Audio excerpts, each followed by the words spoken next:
Welcome to the Ordinary Marathoner Podcast.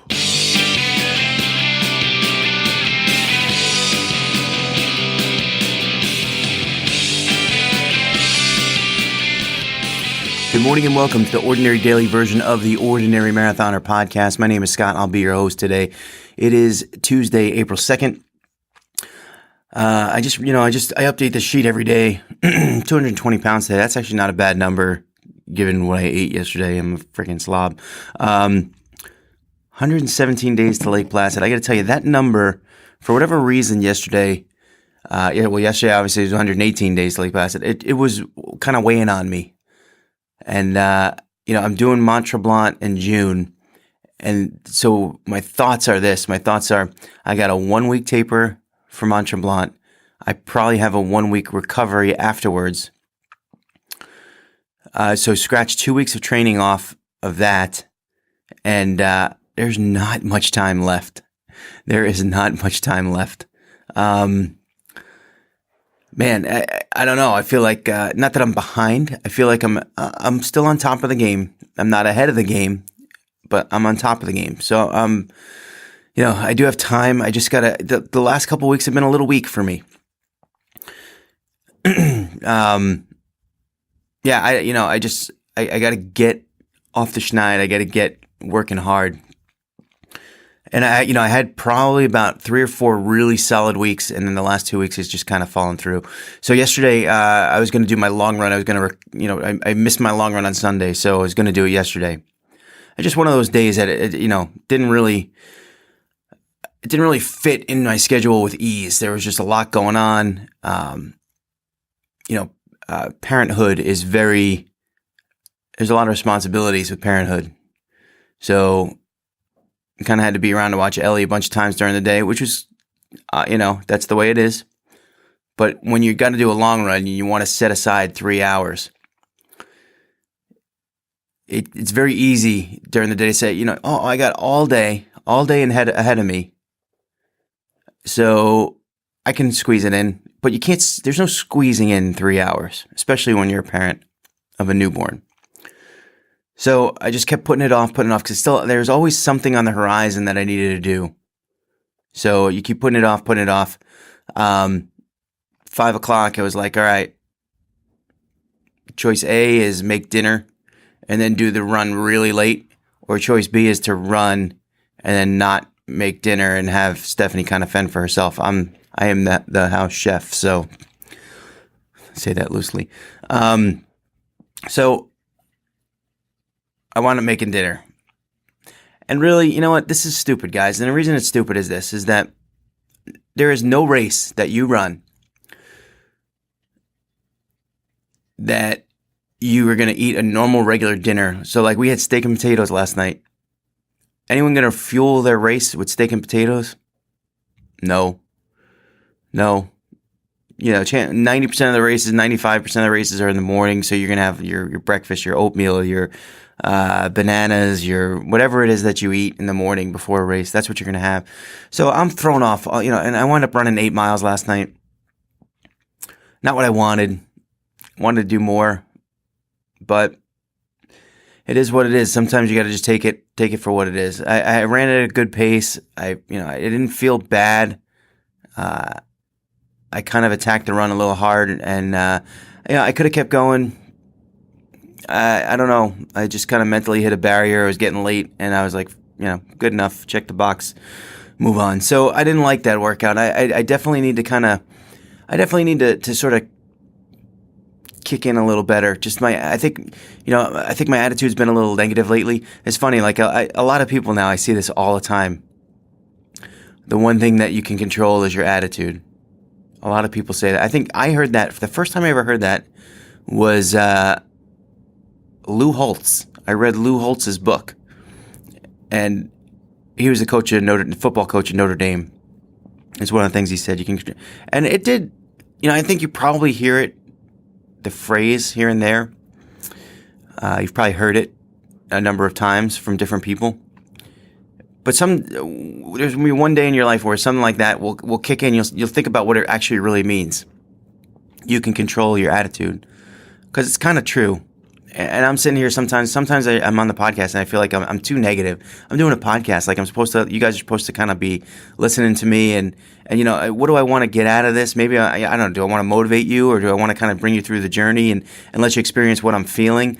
I mean, I think and in that case, you see these guys, these speakers, they're always so positive. Do they really have 365 good days every year? I don't know. I don't think so. I think they're fakers. I'm calling them out. I'm calling each and every one of them out. You bunch of fakers. No one has 365 good days. You can't come out here every single day and just be happy and excited. But I tell you, the opportunity still lies ahead. And 117 days for me is plenty of training and from where I am right now, plenty of days. So there is, I can sit here and be pessimistic or I can be optimistic. I can have that good attitude, and I should, because this is an opportunity that's just sitting there waiting for me to take, waiting for me, I keep saying I'm doing this for Sam. Sam is actually working on a video about this. Because I keep telling her, as a parent, I keep telling her that I'm very upset with how much time she spends on her iPad in front of the TV, how I want her to be a creator and not just a consumer of all this stuff.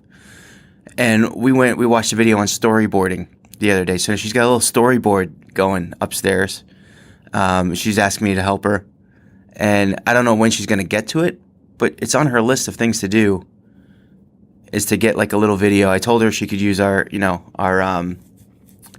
YouTube channel.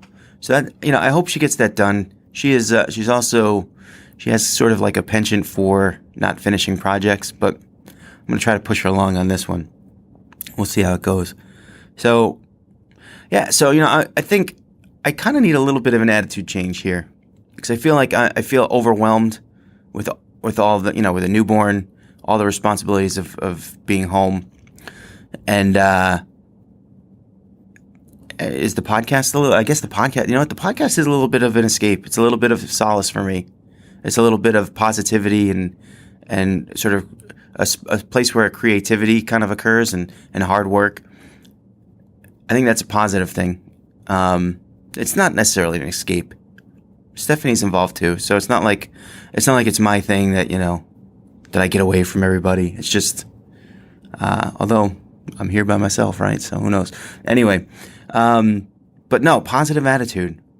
117 days. You can look at it as, oh my God, I have 117 days left. This is going to be so hard. Or you can look at it as, ooh, I still got 117 days left. I could do some damage here. I can improve. I can work hard and get to that point where, when I get to that start line in July, it's not even be a question of whether I'm going to finish. It's going to be a question of how fast am I going to finish. So I think that's the attitude that you need, that I'm planning on taking. And these workouts where yesterday I ran 8 miles when perhaps I wanted to run 15. I still ran 8. I still ran 8, and I'm gonna take it. Stop being angry at myself. I'm so angry at myself all the time. And I think, and I wonder sometimes, do you guys always hit your mark? Do you guys always, when you go out, do you say, all right, I'm going to run 12 miles and always run 12 miles no matter what? And it's so easy with the treadmill to kind of quit. And I think one of the things that I used to do when I would come up short, or not come up short, when I was in more of a mode that I wouldn't come up short, where I would run constantly, was I would go on like Google Maps and trace my proposed run route, which I'm still running indoors because it's hard. I mean, last night I ran indoors because it was dark. In the winter, I run indoors because it's cold. And those excuses got to go out the window because that's just what they are. Especially when I watch Carla McCollum. She's in our discussion group. Girl runs outdoors every single day with her sister. They run outdoors every day. And no matter what the weather is. And I've seen her do some runs in some crazy, windy, rainy weather. And then what happens? She goes to her marathon, and it's cold and windy. and rainy, pouring, and she BQs. I mean, you don't think that training had anything to do with it? You don't think that being that toughness that she built up in all her training runs, running outside in crazy weather, you don't think it has anything to do with it? The fact that she reached her goal in crazy weather? If I get to Lake Placid and it's pouring rain and windy, the treadmill's not an option. Treadmill's not an option. And I know that. I always know that. But it's just a matter, sometimes it's just a matter of ease. You know, it's a matter of preference, I guess. So, but the season's changing and I'm going to have to get outside more. So we'll see how that works. Hopefully it does. Got to have a better attitude about it. And like I said, the one thing I used to do is I go to Google Maps and I trace out, I got to run 14 miles, trace out 14 miles. And there's no, you do like an out and back route so that there's no ditch out point. Bring your phone. No one wants to make that phone call. Come pick me up. No one wants to make that phone call. You mark out your miles and then you just go and you run. Go and you run them and you finish them. I think that's what I got to do more of instead of this treadmill thing. Treadmill. And not only that, but you know what? Hey, if you're in the middle of your run and you got 14 miles and you decide, I've had enough, I got to walk, you walk for a little bit. As a matter of fact, speaking of walking, at 2 o'clock today, I have a podcast with Jeff Galloway. Now, Jeff Galloway, you guys will know from the Galloway method. I've talked about that a bunch of times in the past. Look, I'm no student of the Jeff Galloway method, which is basically run, walk intervals. I have never read about it. I have only heard about it through other people. It's sort of, I guess, famous in its own right enough that I've just heard of it. And I don't know the science behind it. I don't know how he came up with it. I do know it's helped a lot of people finish marathons and long races. I'm looking forward to talking to him about it. But I did a little Google search on him last night. The guy's an Olympian, an author. He did a TED Talk. And I looked at the TED Talk and I'm like waiting for him to do the run, the run walk interval thingy. And he didn't even talk about it at all. It's basically about how exercise affects the brain. Like, it was actually like really like a smart thing. I'm like, isn't this the run walk guy? Like, why is he talking about brain waves? Talk about like intervals and stuff. Come on, dude. Anyway, I'm really looking forward to talking to him. He seems like a really nice guy. And we'll get that podcast out probably tonight, if not tomorrow. Unfortunately, going to be audio only because I couldn't get to, I don't know where he is. He's like Atlanta or something. Jersey City was a rough drive for me. I don't think going to Atlanta would have been in the cards. But yeah, we'll see. So hey, Boston Marathon's coming up. Hey, did you guys see the Barkley Marathon? I don't know why. Like the Barkley Marathon, it seems to me would just be awesome to have televised. And my dog's going crazy upstairs. I don't know if you can hear it. It's late for me today, man. Anyway, usually he's sleeping. So if you guys haven't seen the Barkley Marathon's documentary on Netflix, I definitely recommend it. I don't know if it's still out there. I think it's called The Race That Eats Its Young. Saw it a few years ago, and man, just one of those things where if you never ever thought you might get into ultra running and you watch that, and it's funny because it's about a race, and I don't even know. I think maybe a couple people. It's like the race has been going on for like 30 years, and like 18. It's only been finished 18 times. It's brutal. And this documentary just kind of gets into it and it really put this race on the map. And so last week the race took place, and I think it started on Saturday, went to yesterday, and nobody finished this year, which isn't really surprising. There's been a lot of years that nobody finishes, but it's about time we get this thing televised, don't you think? You got to get some people out there. I know maybe it's a little obscure and maybe it needs its own channel because it takes place over a number of days. But I feel like they could fill the storylines with the runners that are there. And I feel like sort of like people be on pins and needles with what's going on. Put some cameras in the woods. Get some guys out there that can kind of follow along and get this thing on television, man. That would be just so great for the sport of ultra running, I think. It's crazy. It's crazy. Anyway, so today, let's move on. I still don't have my bike. Bike is still in the shop, so that's going on the back burner. It's okay, though, because the weather this week looks crappy. I wouldn't be able to get outside on the bike. Man, I tell you, this freaking winter will not go away. It's like it's It's battling tooth and nail just to stick around. I saw on this is one of the things that bothered me about weathermen.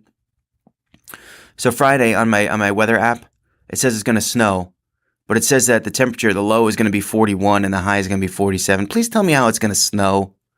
Wind chill? Well, how's it going to snow when it's 41 degrees? I mean, I'm an idiot, and I look at that and I go, there ain't no way it's going to snow.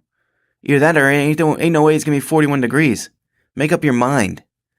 Isn't it about time we hold the weatherman accountable, folks? This is my attitude, right? Check my attitude. Remember I said that? I'm getting angry. I get angry so easily. I'm such a cynic. This is just the way it is. I don't know. People just disappoint me. Weathermen in particular. Anyway, so what are we going to do today? And so here's what I've devised.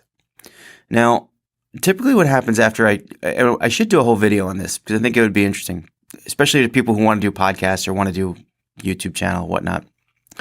I take the little video card out and I mess with it. I kind of put it into audio format, upload it as the podcast, upload the audio podcast to the website. Then I got to do the video, which is a little bit more involved. But the video takes maybe once it's done, it takes a half an hour to kind of upload it into an uploadable state. And I think it could happen faster if I paid up for a better version of the software, but I don't have that kind of cash. So for right now, this is the way it's going to get done. So I have this half hour. Typically, I go upstairs and I cook breakfast. I might kind of have to do that anyway. But then, it's time for me to like cut the big breakfast down, make it nice and light, come down here. And while this thing is compiling, I should just do the yoga. It's 20 minutes to a half an hour. Scott, just do the yoga. Cut it out. Stop making excuses. You got time. You have time every day in that little frame. That's what I'm going to do. So we're going to kick out the yoga. We are then going to lift, and then we're going to swim. And we're going to swim around 11 o'clock, 11:30. That's the plan. That is the plan. I think it's going to work today because I feel like I'm on top of it. It's all frame of mind. It's all about making plans and keeping them and, getting the routine down. This is how I'm adjusting the routine. And that actually, when you think about it, at the beginning of the year, I said to you guys, we got to fight for the routine. Like that's what you have to do. You have to fight to make sure you have that time. And I have kind of let that slip. And that's why I ran 8 miles yesterday instead of 15. I just, I let it slip. And I've kind of been letting it slip the last couple of weeks, to be honest. So it's time to kind of reestablish what do I do when, and then get into that habit and do it day after day after day. And then I'll get, 117 days of good solid routine. I'll be at that finish line, Mike Riley. I'll be there.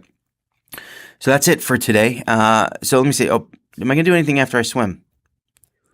I don't know. You know what? I did 8 miles yesterday. So I'm going to say optional run sometime in the afternoon, evening. Had I done 15, I probably wouldn't run today. But, part of being your own coach, you can kind of make adjustments. So, maybe optional run today, 5 miles, let's call it. If it warms up outside, it would be nice to do like a little down and back on the trail. I should do it anyway. I shouldn't even have that as an excuse. We'll see. We'll see how the day goes. We'll see how it takes us. But I'll be happy with the yoga, the lifting, the swim, optional 5 mile run. Maybe even it shouldn't be optional. Maybe it should be. I probably should do it. Anyway, with that, listen, guys. I don't know if there's a lesson here today, but a lot of things today.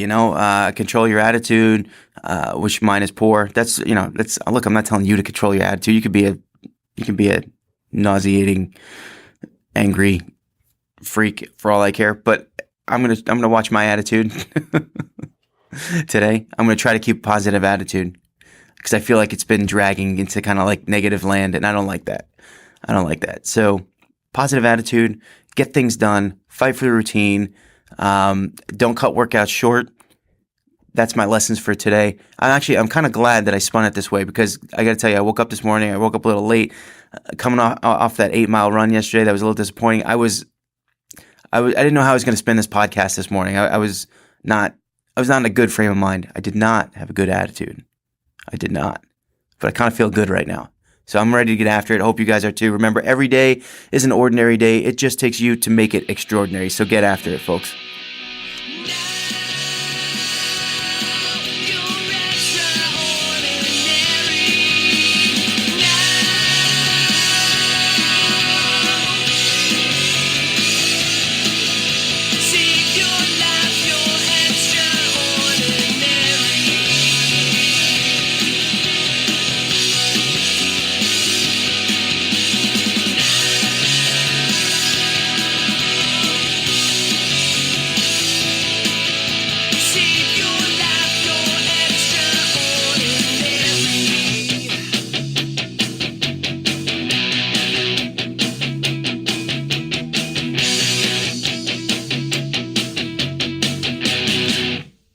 Remember to like our video and subscribe to our channel.